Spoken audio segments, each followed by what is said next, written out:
দোকান প্রতিদিন তুমি চা করো এখানে?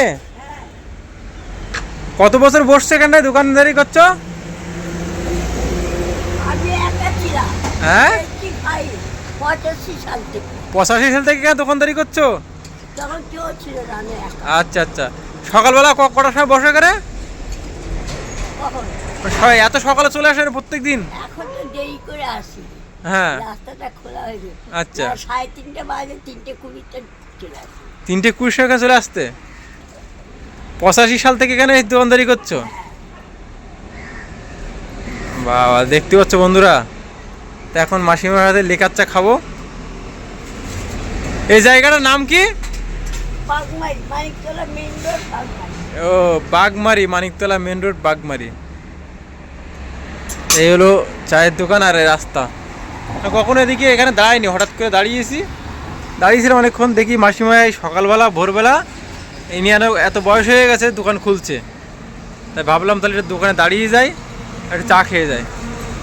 তা আমার জন্য লিকার চা বানাচ্ছে। এই দেখো, এই যে মাসিমা লিকার চা বানাচ্ছে। 85 সাল থেকে চায়ের দোকান করছো? হ্যাঁ, তখন কেউ ছিল না। আচ্ছা, বাড়িতে আর কে কে আছে এখন?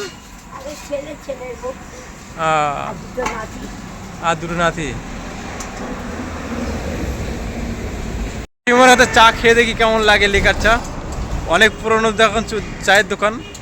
এই যে চা চলে এসছে, গরম গরম মাসিমার হাতে চা।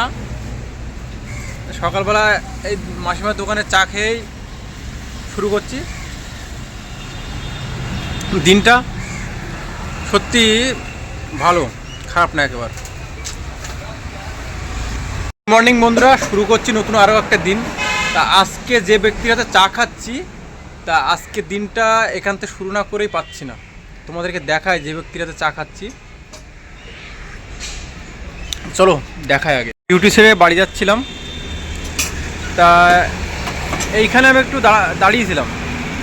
দাঁড়িয়ে আমি ভিডিও এডিটিং করছিলাম, যে ভিডিও ছাড়ার সময় হয়ে গেছে, 7টা বাজে ভিডিও আপলোড করব। তা আমি যখন ওই বাইকে বসে আছি, এখানে বসে আছি, দেখি এই হঠাৎ করে দোকানটা খুলছে। তার মধ্যে কে খুলছে, চা খাওয়া যাক দেখি। দেখি মাসিমা খুলছে। তা আমি বলছি এত বয়স হয়ে গেছে এখনও চায়ের দোকান চালায়। তাই আমি বলছি একটা চা করো। তো মাসিমা বলছে কী চা খাবে? আমি বলছি লিকার চা খাবো। তো বলছে হ্যাঁ হবে। আমি বলছি লিকার চা হবে? তো বলছে হ্যাঁ হবে। তারপরে কথা বলতে বলতে আমি জিজ্ঞাসা করলাম মাসিমার কাছে যে কত বছর ধরে দোকানদারি চালাও? তো বলছে 85 সাল থেকে এইখানে দোকানদারি করে। তাই এটা হলো বাগমারি, কি Maniktala Bagmari main road. Maniktala main road, Bagmari. আচ্ছা, দুধ পড়ে যায় না দেখেন আমার। তা আপনার তখন বয়স কত ছিল যখন দোকানদারি করতেন? তখন কত বয়স হবে? তখন আমার ছেলের বয়স তখন 5 বছর। 5 বছর। সেইখান থেকে আমি 44 বছর এখানে। আমার আমার আমার এখন 73টা পড়ে গেছে। কত বছর? 73 বছর আমার। 73 বছর। 44 বছর এখানে দোকানদারি করছেন? হ্যাঁ, 45 বছর এখানে। 45 বছর এখানে দোকানদারি করছে। তা দাদু কি করতো? দাদু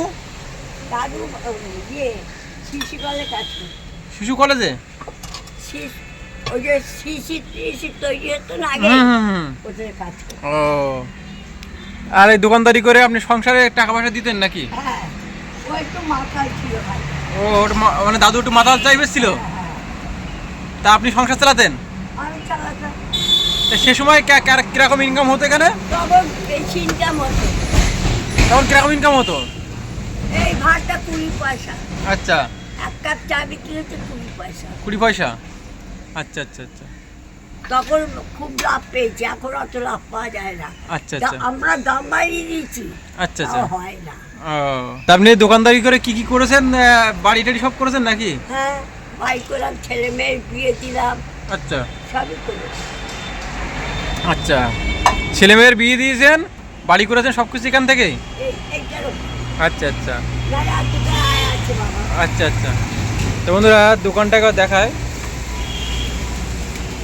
এইখানেই দোকানদারি করতেন তো সেই জায়গাতে? এই দোকানটায়? আচ্ছা আচ্ছা, এইখানটায়। তো এখনও আছে দোকানটা। ওনার বয়স হয়ে গেছে 70-74 বছর বয়স। এখন এই 3টে বিস্কুট, 2টো বিস্কুট, একটা কেক আর চা বানাই। তা লিকার চা খেলাম, মোটামুটি ভালোই লাগলো। এই জায়গাটা দেখো, একবার দেখাই রাখি তোমাদেরকে, কখনো যদি আসো খাবে, মাসিমা বেঁচে থাকতে থাকতে আসবে অবশ্যই এই দোকানে। এদিকে রোডটা দেখলেও চিনতে পারবে তোমরা। এই যে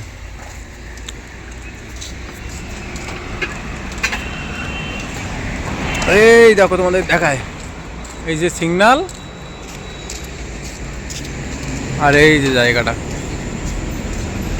এই মন্দিরটা কিসের মন্দির? এই মন্দিরটা শিব মন্দির। এখানে একটা শিব মন্দিরও আছে, এই যে ছোট শিব মন্দির। তাহলে তোমরা চিনতে পারো দোকানটা কোন জায়গায়। আসবেন এদিক ফেরে একটু, এই তাকান বলছি, ভালো থাকবেন, আবার আসবো যদি সময় হয়। আর এই মাসিমার দোকানে অবশ্যই চা খেতে আসবো যদি কেউ খোঁজ পাও এই ভিডিও দেখে।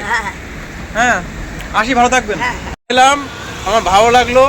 তবে একটু বেশি করে টাকা দিচ্ছি, মানে বেশি না, ওনার বিল হয়েছে 15 টাকা আর আমি দিচ্ছি 40 টাকা। তা নেবে না, নেবেই না, বলছে খাটতে যখন পাচ্ছে খেটে খাবো, আমি তোমার কাছে টাকা বেশি নেবো। আমি বলছি ভালোবেসে চা ভালো লেগেছে, দাম বেশি দিতে হবে না।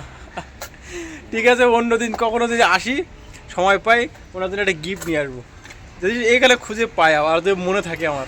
ভালো থাকবেন। হ্যাঁ ঠিক আছে, এই বললো, তা কি বলবো, আর কিছু করার নেই আমার। আচ্ছা আচ্ছা, তাও নেবে না পারবো বাবা, দুটো টাকা দে বাবা, আচ্ছা কিনে দে খাবো। আচ্ছা আচ্ছা, তখন আমি শুনতে পাচ্ছ গাইস কি অবস্থা।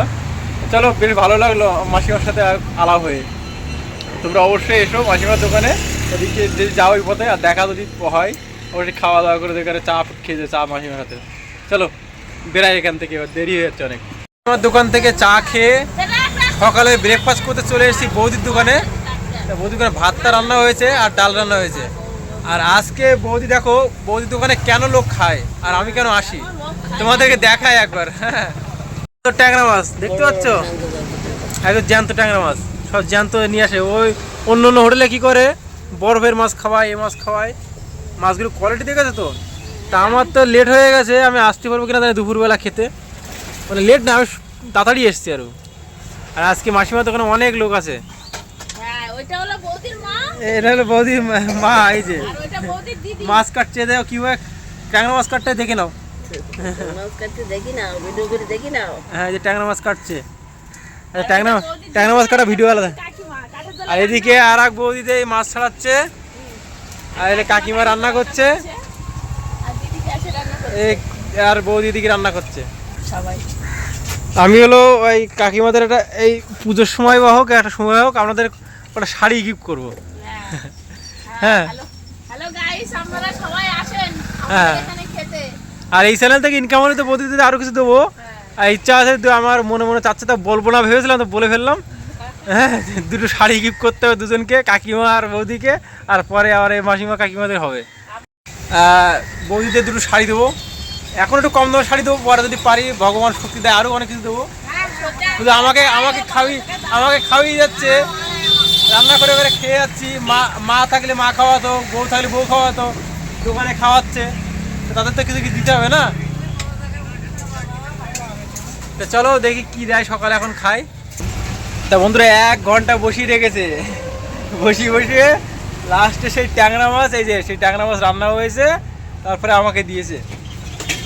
ফার্স্ট কাস্টমার আমি ট্যাংরা মাছের। বৌদি ভয় পাচ্ছে, বলছে এত দামি মাছ নিয়ে এসেছি, কারা খাবে, কি বিক্রি হবে কি না।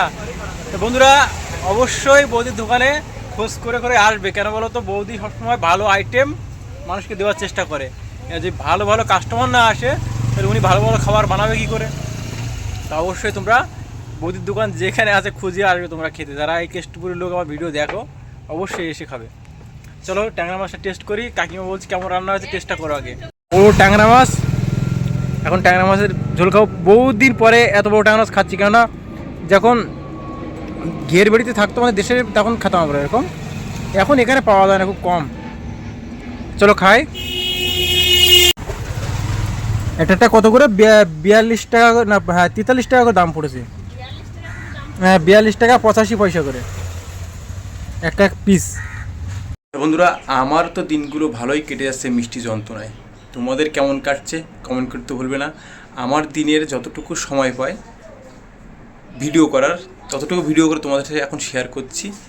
জানি না এখন তো ভালোই কাটছে, পরবর্তীতে কেমন কাটবে। আর ভিডিওটা কেমন হলো কমেন্ট করতে ভুলবে না। সাবস্ক্রাইব করে পাশে থাকো, কেন রমেশ দাদার জীবন নতুন করে শুরু করছে। এই সময় যে বন্ধুগুলো পাশে থাকবে তারা দেখতে পাবে যে রমেশ দাদা কত কষ্ট করে দিনগুলো কাটাচ্ছে এবং কীভাবে নিজেকে একটু একটু করে এগিয়ে নিয়ে যাচ্ছে নিজের স্বপ্নের দিকে। তো চলো, যে যেখানে থাকো ভালো থেকো, সবার সাথে মিলেমিশে থেকো। Love you all. দেখা হচ্ছে নেক্সট ব্লগে। প্রত্যেক দিন চেষ্টা করছি তোমাদেরকে সুন্দর সুন্দর আমার যতটুকু সময়ের মধ্যে পারি ততটুকু ভিডিও করতে। Bye, love you all. দেখা হচ্ছে নেক্সট ব্লগে।